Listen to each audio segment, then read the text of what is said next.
baby? I'm sure you've got a great story to tell. And next up, Ben, our great media marketer. Ben. Let's give it up.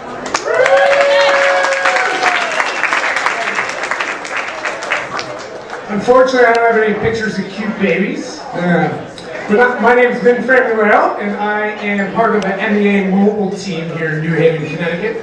I would say, like most presenters, please turn off your cell phones, but as a mobile company, that would be very short-sighted of me, so please use them to your full ability. Obviously, I'm going to talk a little bit about the intersection between entertainment and technology. Now, when people think technology nowadays, we're not thinking about the widgets and whatnot that go into different devices, but we think about things that we use every day, which about even a year and a half ago, used to be Google and the internet, but there was an interesting cover from Wired saying the web is dead because mobile devices are taking over. When I think entertainment, I think of this guy. We all love movies, and Martin Scorsese was just on the cover of Fast Company, and he's wearing 3D glasses. But, you know, that's kind of entertainment tech, but 3D entertainment is really just kind of a fad, or a gimmick, I would think. And I think of someone really using film entertainment and technology to its best of capabilities to leverage efficiency in our society for content creation. I think of this guy, Ed Burns. Just created a movie for $9,000, leveraging Twitter and all of his stuff. Contrast to a movie that I just produced over the last 2 years called The Grasslands. You guys might recognize this guy, Peter Green, which cost myself and my team $4.9 million. Almost $1 million of that was spent just on film stock alone. It's amazing how things have changed over just the past 2 years. And I wish I had some of the capabilities, which I'll show you a little bit, now that I think of entertainment, technology intersection, I think of our mobile device and all the apps that are available on our mobile devices. A couple of which our firm develops. We like to do kind of fun stuff. One is called iSuper8. I guess you could say it's like the Instagram of video. It takes vintage video. It would have saved me a heck of a lot of money, that's for sure, when we produced our movie. And being a movie lover, you can create a vintage video, add a filter to it, and upload the film stock and share it to friends, family, and it's really high quality. Over the next year, you'll see a lot of companies using this technology in a more branded fashion, like we did a launch with Levi's here for a film workshop, which had over 300,000 downloads in a couple short months. Another similar product that we have that's a lot of fun too is called iLapse. And over the next year, you'll see a lot more entertainment content creators using software like this and applications like this, which is just another type of mobile app, just a different style. And if you're really the movie buff, you can even mount your iPhone on something called a turtleback, which also would have saved us a lot of money as content producers, being a filmmaker. But not just from the content producing side and entertainment, but from a consumption side, thinking about how we consume content as users.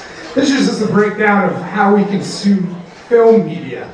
And you see most of it's physical ownership, but the biggest growing sector there is streaming live video, which has to do with internet and mobile device.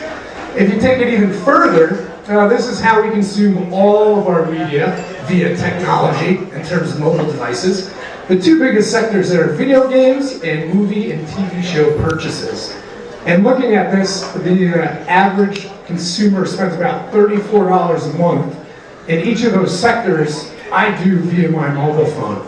And if anybody remembers this archaic device, the Game Boy, I saw the trend when I was a 10-year-old, and one of the biggest growing segments and some of the trends coming in terms of entertainment technology for 2012, which we've already seen in 2011, growing social gaming, which is going to become a lot bigger than it already is.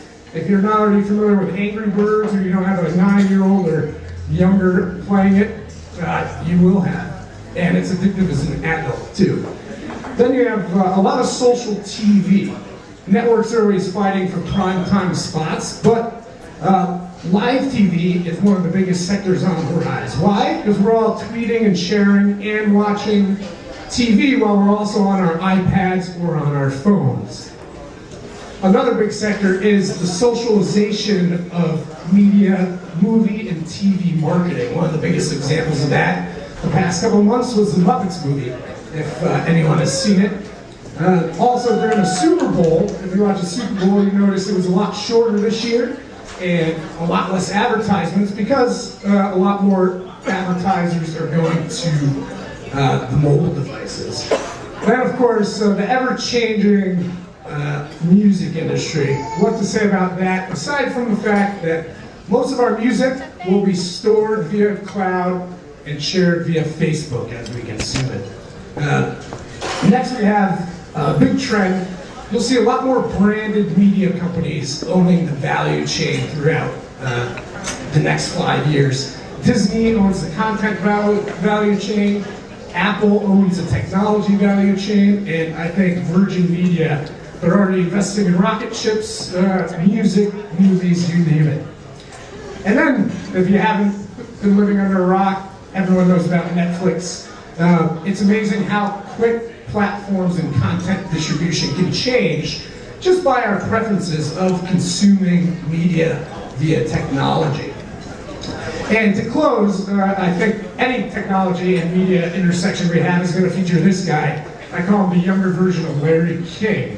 Ryan Seacrest, and they just had a great article in Fortune on the future of media, but basically said that everything we consume is going to be a lot more in the next 10 to 5 years via our mobile devices and via some kind of cloud and the internet. So, thank you very much.